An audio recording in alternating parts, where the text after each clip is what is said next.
Welcome in, trainers, to the next episode of Driver or Car, where we take a team suggested by a champion, someone really good at the game, and see how an average PvP player such as myself can do with it.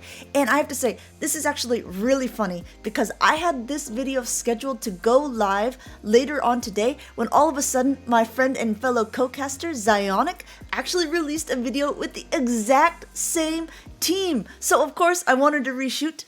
I'm going to link and let everyone know, go check out his video if you want to see additional gameplay with this team. Originally, this team was given to me by TomahawkUK, who is a brilliant battler in the European circuit. TomahawkUK was the runner-up in Warsaw in the 2023 circuit, and he is already qualified again for Worlds in 2024, making some really incredible runs, but most recently being second place again in Liverpool. He's also been recently added to the casters as well, so you're going to see a lot more of this guy. And the team that he and Zyonik have recommended is Guzzlord, Skeledirge, and Shadow Feraligatr, and we're using Feraligatr as the safe swap.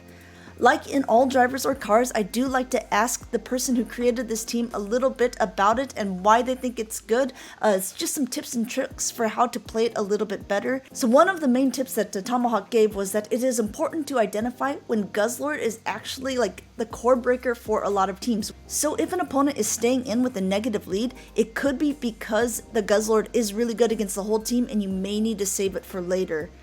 Another main tip that the Tomahawk gives is to know your charge attack priorities, which means who is going to be able to fire off their attack first. This is really important during the game, especially with Feraligatr. Smaller little tips later on is if it is a Cresselia lead, you need to identify its big charge attack, meaning is it Moonblast or is it Future Sight, before switching. So you're going to have to maybe stay in, invest a shield with Guzzlord to see for sure. Poliwrath is tough for this team, so is that dreaded double Razor Leaf team with Bastiodon in the front. Don't fret if you lose to these teams. It's just some teams can't beat it all, right? And the last tip that he gives is that well-timed catches can make all the difference, especially with the Charge Bug X-Scissor into the Skeledirge. So let's go ahead and get right into the matches. So, like most of our videos, here on the right side of the screen, you can see the Pokemon that we're using and also the attacks that we're running on all of them. We are using Feraligatr as that safe swap, and we are jumping into game number 1. A really, really bad lead here with the Abomasnow immediately swapping into the Feraligatr. This is also not a great matchup, so I know immediately that I'm going to go ahead and invest a shield because an Energy Ball would do so much to this. And they actually bait with an Icy Wind, so my attack falls and they come in with a Lanturn.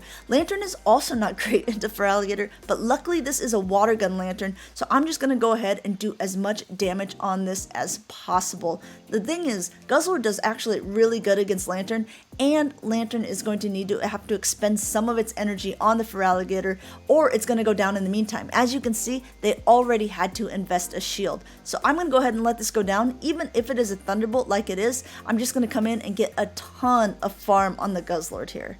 Guzzlord is going to be able to completely Dragon Tail down, even though this charge attack is going to go off. As you can see, Guzzlord still in the green and now going to be able to throw this crunch. I'm hoping for a debuff, but even if I don't get it, I see how much damage I can do. And because I aggressively swapped in the Skeledirge here, I am 1 Incinerate ahead on damage. I'm going to go ahead and I'm going to bait with a Disarming Voice because a Shadow Ball would be enough to knock out, forcing them to make a decision. And now I'm still in a great spot because even though they would be able to knock me out with a Surf, I still had a shield left. Shadow Ball is going to be able to knock them out. And again, going to need to force to throw energy here with the Abomasnow because this fire damage does so much to this grass and ice type Pokemon. Energy Ball, not enough to knock me out. Skeledirge takes that game home, securing game number 1.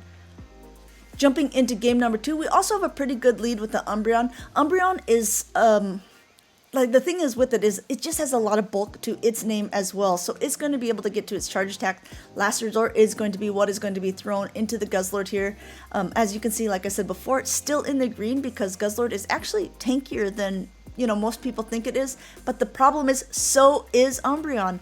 Once again, throwing yet another Dragon Claw. As you can see, Umbreon just now into the yellow here. I'm into the red with 2 last resorts. So what I'm going to do is completely try to just aggressively Dragon Tail down, get a little bit extra here, forcing myself to shield once, but that's okay to me because now I have so much energy and I get to dictate what comes in now to this. I'm going to go ahead and say, as I look and see, this is not great either way. Lanturn does just cause havoc on the backline, so I'm going to go ahead, try to get as much damage off as this Guzzlord as possible, but now I'm in kind of a pickle here. They kind of do me a favor and immediately swap out. I'm not sure if they knew it was a Skeledirge or if they just were planning on something in the back be even weaker to Lanturn, which, side alert, Feraligatr is, but now I'm forced to shield up the Shadow Ball here, but I am ahead on energy. Gonna go ahead and get to that next Shadow Ball as well, and they shield it up, so I'm gonna go ahead and swap, because no matter what is thrown here, I don't think it's enough to knock out the Feraligatr, even though it is quite squishy. As you can see, the Shadow Ball connects, but I am going to be able to completely farm down. I already have an attack stored. Gonna throw it at the Lanturn because chip damage is chip damage, but Feraligatr with that 20% more has so much chip damage, I'm able to knock out that Lanturn, which was pretty great for me. And also, just in case you're wondering, Feraligatr does win charge attack priority anyway, so being able to throw that before the Lanturn would have been great. Moving into game 3, we have this team's worst nightmare there with the Azumarill, and I swap into my safe swap the Feraligatr only to be met by the Ferrothorn, which is a horrible, horrible counter. I have to shield this up because it's super effective damage, but I am going to throw some moves back just to be able to get some damage off as well. They shield this up, which allows me to be able to reach an Ice Beam. It wouldn't be able to knock it out, but it would do some nice damage, and they actually double shield, so I have a shield advantage, and I'm deciding it's okay to let this go down, because now this is when the Skeledirge comes in, has its time to shine. 2 Incinerates worth of damage. They weren't able to get off a charge attack. That Azumarill comes back in, but I have a shield advantage here. They try to get fancy and swap in a Cherrim, which again is a grass type Pokemon, doesn't do well against fire. The Shadow Ball takes it out, and still, I have such an energy advantage. I'm going to shield this up. If it was a Hydro Pump, it would definitely take me out. Even that Play Rough would put me pretty low. But as you can see, the Shadow Ball is able to come through. Bubble Tastes quite slowly for the Azumarill, able to hit another Shadow Ball here, and that is enough to take out this team. Azumarill being the only thing that can really tank anything against that Skeledirge, but again, with the shield up, it's going to do fine. This next game is a fun one. There's a Shadow Gligar lead, and they immediately swap into a Medicham, which I'm going to meet with the Skeledirge here. They are up to energy to get a Psychic, so I'm going to go ahead and shield it up just to be able to get as much energy as possible on this Dirge, and now throwing the Disarming Voice, which is going to be super effective fairy damage against that Medicham. Medicham doesn't shield and goes down. In comes a Lanturn. Lanturn is, again, pretty good against his team's backline, but since Skeledirge has such a nice energy advantage, I'm perfectly okay with it. Even if this is a Surf, as you can see, knocks me out, fine. Guzzlord was just going to clean this up. Again, coming in with the Gligar, now swapping to the Feraligatr. I maybe misplay this here because, as you can see, it's getting me rather low. He does have 2 shields, so I'm just farming up as much energy as possible, trying to throw on good move timing as well because I don't want to be able to let them get any extra wing attacks through. However, because I didn't shield that up, the Feraligatr goes down.